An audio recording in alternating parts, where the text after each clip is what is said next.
હાલો friends, આજે આપણે બનાવશું આલુ પેટીસની રેસીપી। આ રીતે તમે આલુ પેટીસ બનાવશો તો આલુ પેટીસ બહાર મળે છે તેવી જ આલુ પેટીસ ઘરે પણ તમે બનાવી શકશો અને ખાવામાં તો ખૂબ ટેસ્ટી લાગે છે। આ રીતે આલુ પેટીસ તમે પણ ચોક્કસથી બનાવજો, ખાવામાં તો એટલી ટેસ્ટી લાગે છે। તો ચાલો રેસીપી બનાવવાનું ચાલુ કરીએ। આલુ પેટીસ બનાવવા માટે આપણે 250 ગ્રામ જેટલો મેંદો આ રીતે સાળીને લઈ લીધો છે। હવે તેમાં આપણે સ્વાદ પ્રમાણે મીઠું નાખી દેશું। તેમાં આપણે 2 ચમચી જેટલું તેલ નાખશું। બધી વસ્તુને આપણે સારી રીતે મિક્સ કરી દેવું। તમારે જેટલી આલુ પેટીસ બનાવવી હોય એ પ્રમાણે તમે મેંદાને લઈ શકો। મેંદાને આપણે સારી રીતે મિક્સ કરી દીધો છે, તમે જોઈ શકો છો। હવે તેમાં થોડું થોડું પાણી નાખવાનું છે અને લોટને બાંધી લઈએ।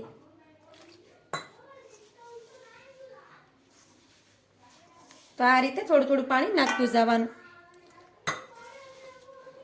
અને લોટને બાંધી લેવાનો। આ રીતે આપણે લોટમાં થોડું થોડું પાણી નાખતા ગયા છે અને લોટ બાંધીને રેડી કરી લીધો છે। હવે તેની ઉપર ઢાંકણને ઢાંકી દઈએ અને લોટને આપણે થોડી વાર માટે સાઈડમાં રાખી દઈએ। હવે આપણે 3 બટેટાને આ રીતે બાફીને લઈ લીધા છે અને તેની છાલ મેં કાઢી લીધી છે। તો હવે આપણે તેને મેશ કરી દેવાના છે। આ રીતે બટેટાને મેશ કરી લેવાના। તમારે ખમણીથી ખમણવા હોય તો પણ તમે ખમણી શકો। બટેટાને આપણે આ રીતે ક્રશ કરી લીધા છે। હવે આપણે મસાલો બનાવી લેશું। મસાલો બનાવવા માટે આપણે પેન લીધું છે, તેમાં આપણે અડધું પાવડું ભરીને તેલ નાખી દેશું। ગેસને આપણે ચાલુ કરી દેશું। તેલને આપણે ગરમ થવા દેશું। તેલ આપણું સારી રીતે ગરમ થઈ ગયું છે। હવે તેમાં આપણે થોડીક રાઈ નાખી દઈએ, થોડુંક આપણે જીરું નાખી દઈએ। ગેસની ફ્લેમને ધીમી કરી દેવાની છે। અડધી ચમચી જેટલી વરિયાળી નાખીએ। અડધી ચમચી જેટલા આપણે વીકેલા ધાણા લીધા છે, તો ધાણાને આપણે હાથેથી આ રીતે મસળીને નાખવાના છે। આ રીતે મસળીને પછી તેમાં નાખી દેવાના। બધી વસ્તુને સાતળવા દઈએ। તો બધી વસ્તુ આપણી સારી રીતે સાતળી ગઈ છે। હવે તેમાં લીલા મરચાં નાખી દઈએ। મરચાંને પણ સારી રીતે સાતળી લેવાના છે। મરચાં તમે તમારા પ્રમાણે ઓછા કે વધારે કરી શકો, કેમ કે તમને વધારે તીખો મસાલો પસંદ હોય તો તમે વધારે મરચાં પણ નાખી શકો। મરચાં આપણા સારી રીતે સતળાઈ ગયા છે। હવે આપણે થોડુંક આદુ નાખી દઈએ। આદુને મેં આ રીતે થોડુંક ક્રશ કરીને લીધું છે, તો એને આ રીતે પેસલથી જ નાખવાનું। તો આદુ પણ આપણું સારી રીતે મિક્સ થઈ ગયું છે। હવે તેમાં આપણે થોડીક હળદર નાખી દઈએ। થોડોક આપણે ગરમ મસાલો નાખીએ। અડધી ચમચી ભરીને આપણે મરચું નાખી દઈએ। સ્વાદ પ્રમાણે મીઠું નાખી દઈએ। હવે આપણે બધી વસ્તુને સારી રીતે મિક્સ કરી દઈએ। તો મસાલાને આ રીતે થોડીક વાર માટે સાતળી લેવાના। આમાં આપણે ઝાઝું તેલ નહીં નાખવાનું। તો બધી વસ્તુ આપણી સારી રીતે સતળાઈ ગઈ છે। હવે તેમાં આપણે બટેટાને નાખી દેવાના છે। તમારે આમાં લીલા વટાણા નાખવા હોય તો પણ નાખી શકાય। હવે આપણે બધી વસ્તુને સારી રીતે મિક્સ કરી દઈએ।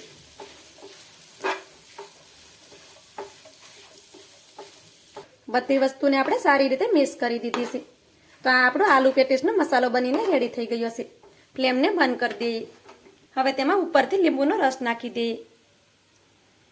થોડાક આપણે લીલા ધાણા પણ નાખી દઈએ અને તેને પણ સારી રીતે મિક્સ કરી દઈએ।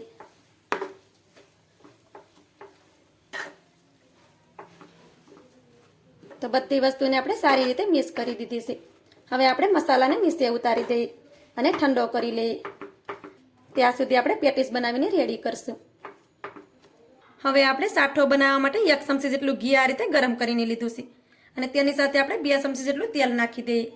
તમારે એકલા તેલમાં સાઠો બનાવવો હોય તો પણ તમે બનાવી શકો, કેમ કે આપણે એકલા ઘીમાં સાઠો બનાવશો તો શિયાળો ચાલે છે તો એ તરત જામી જાય છે। તો આ રીતે મેં તેલ અને ઘી બંને મિક્સ કરીને લીધું છે। હવે તેમાં 3 ચમચી મેંદો નાખી દઈએ।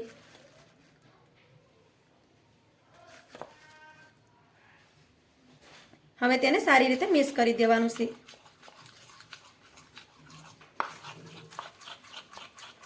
તો આ રીતે તેને મિક્સ કરી દેવાનું।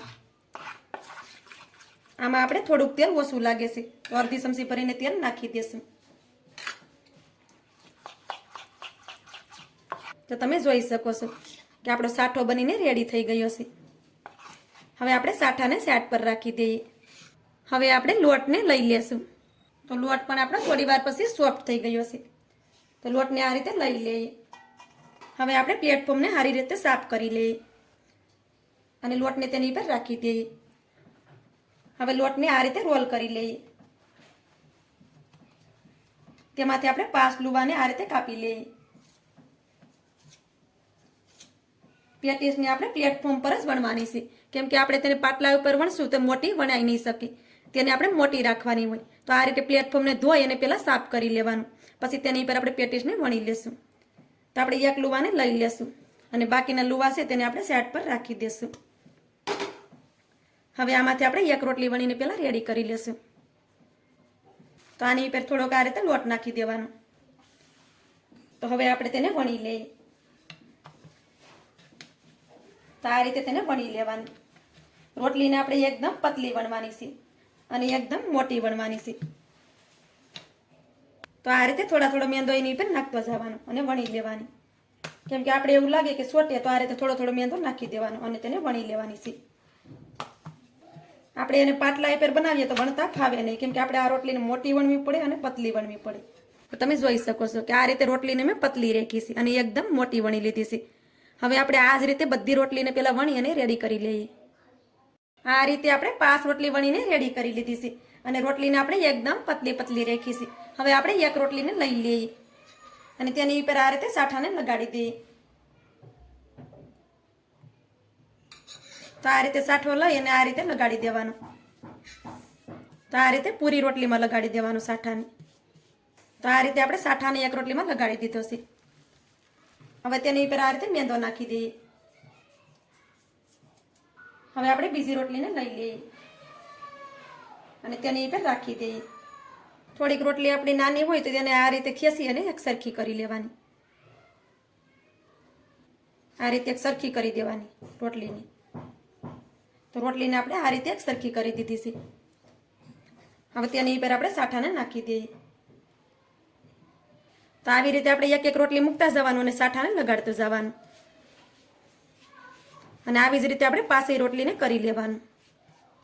તો આ રીતે આપણે 4 રોટલીને રાખી દીધી છે અને ચોથી રોટલીની ઉપર પણ આપણે સાઠાને લગાડી દીધો છે.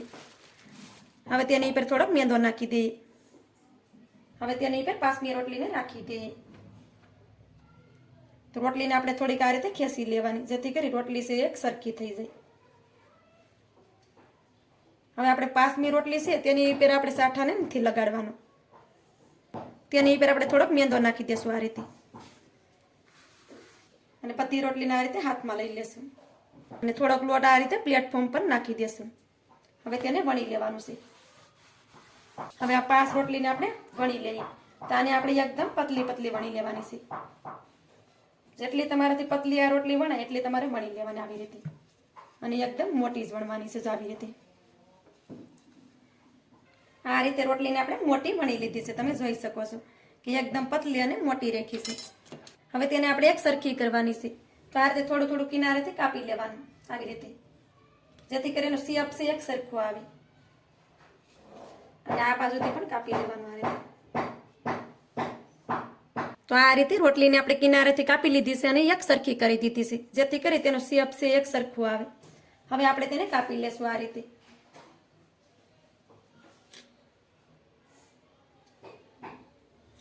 આ રીતે કાપી લેવાની. પછી તેને આ રીતે કાપી લેશું.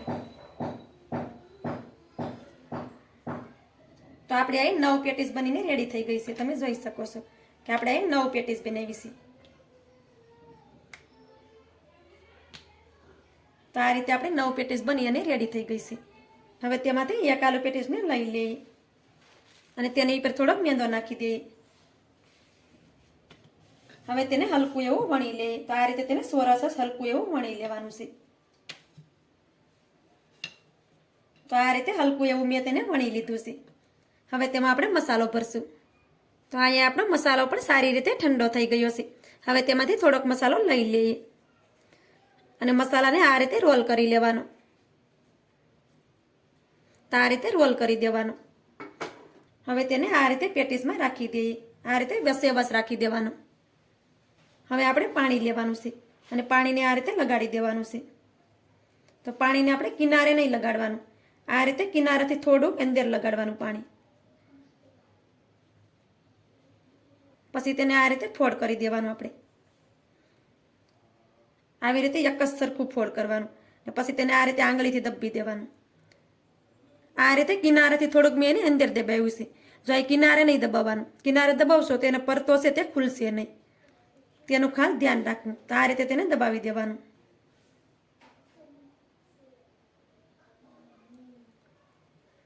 તો તમે જોઈ શકો છો આ રીતે આપણે એક પેટીસને બનાવીને રેડી કરી લીધી છે. તમે જોઈ શકો છો. હવે આપણે આ જ રીતે બધી પેટીસને બનાવી અને રેડી કરી લઈએ. આ રીતે આપણે 9 પેટીસ બનાવીને રેડી કરી લીધી છે. હવે તેને આપણે તળવાની છે. તો તેલને પણ આપણે ગરમ થવા માટે રાખી દીધું છે. તેલ પણ આપણું સારી રીતે ગરમ થઈ ગયું છે. તેલને આપણે અહીંયા વધારે ગરમ નથી કરવાનું, તેમાં આ રીતે થોડોક લોટ નાખવાનો. તો તેલને તમે જોઈ શકો છો કે તેલ આપણું એકદમ મીડિયમ ગરમ છે. હવે આપણે લોટને કાઢી લઈએ. આટલું જ તેલ ગરમ હોય પછી તેમાં પેટીસને આપણે તળવાની છે. હવે આપણે તેમાં પેટીસને નાખી દઈએ. તો આપણે આ કડાઈ નાની છે એટલે 2 પેટીસ આવી જશે. તો 2 પેટીસને આપણે નાખી દીધી છે. ને તેલ આપણું આ રીતે મીડિયમ ગરમ હોવું જોઈએ. જો વધારે તેલ ગરમ હશે તો પેટીસની આ પડદો છે તે ખુલશે નહીં અને તે સોટી જશે. તો આપણે આને મીડિયમ ફ્લેમ પર તળવાની છે. તો હવે આપણે એને એક સાઈડમાં થોડીક વાર તળાવવા દઈએ, પછી તેને બીજી સાઈડમાં પલટાવશું. પેટીસ આપણી એક સાઈડમાં હલકી એવી સડી ગઈ છે. તો તેને આપણે બીજી સાઈડમાં આ રીતે પલટાવી દઈએ. તો આ રીતે સમસી લેવાની અને સમસી લઈ અને આ રીતે બીજી સાઈડમાં તેને પલટાવી દેવાની. કેમ કે આવી રીતે સમસી હોય તો બીજી સાઈડમાં તેને પલટાવતા આપણે ઝાઝો ટાઈમ નહીં લાગે. અને આ રીતે તેને પલટાવી દેવાની. પેટીસને આપણે આ રીતે આરામથી પલટાવવાની. તો આપણે આ રીતે 2 પેટીસને પલટાવી દીધી છે. અને પેટીસને તમે જોઈ શકો છો કે એની પરતે છે એ આ રીતે ખુલવા માંડી છે. તો હવે આપણે પેટીસને ફેરવતા જવાનું 2 બાજુ અને ધીમા ગેસ ઉપર તળી લેવાની છે. અને તેનો કલર ચેન્જ થાય ત્યાં સુધી આપણે તેને તળવાની છે, જેથી કરી પેટીસ આપણી એકદમ ક્રિસ્પી બને. તો આ રીતે આપણે પેટીસને બંને સાઈડ ફેરવતા ગયા છે અને ધીમા ગેસ ઉપર તેને તળી લીધી છે. અને તેનો કલર પણ આ રીતે ચેન્જ થઈ ગયો છે. તમે જોઈ શકો છો કે આપણી પેટીસ કાંઈથી પણ તૂટી નથી, કેમ કે આ પેટીસ આપણી એકદમ પરફેક્ટ બની છે. તેને આપણે આ રીતે થોડી વાર રહેવા દેવાની, જેથી કરી તેમાં તેલ હોય તે પણ નીકળી જાય. તો આ રીતે તમે પેટીસને જોઈ શકો છો કે તેમાં તેલ છે તે પણ નીકળી ગયું છે અને એકદમ તેની પડદે પણ ખુલી ગઈ છે અને આમાં તેલ પણ બિલકુલ નહીં રહે. તો હવે તેને કાઢી લઈએ. આ જ રીતે આપણે બધી પેટીસને તળી લઈએ. આ રીતે આપણે બધી પેટીસને તળીને રેડી કરી લીધી છે અને એક પણ પેટીસ આપણી ખરાબ નથી થઈ. તો આ રીતે પેટીસ તમે પણ ચોક્કસથી બનાવજો. તો મારી આજની રેસીપી તમને સારી લાગી હોય તો લાઈક કરી કોમેન્ટ કરી દેજો. ચેનલ પર નવા હોય તો ચેનલને સબસ્ક્રાઈબ કરવાનું ભૂલતા નહીં. તો મળીએ એક આવી જ નવી રેસીપીની સાથે. ત્યાં સુધી બધાને જય માતાજી.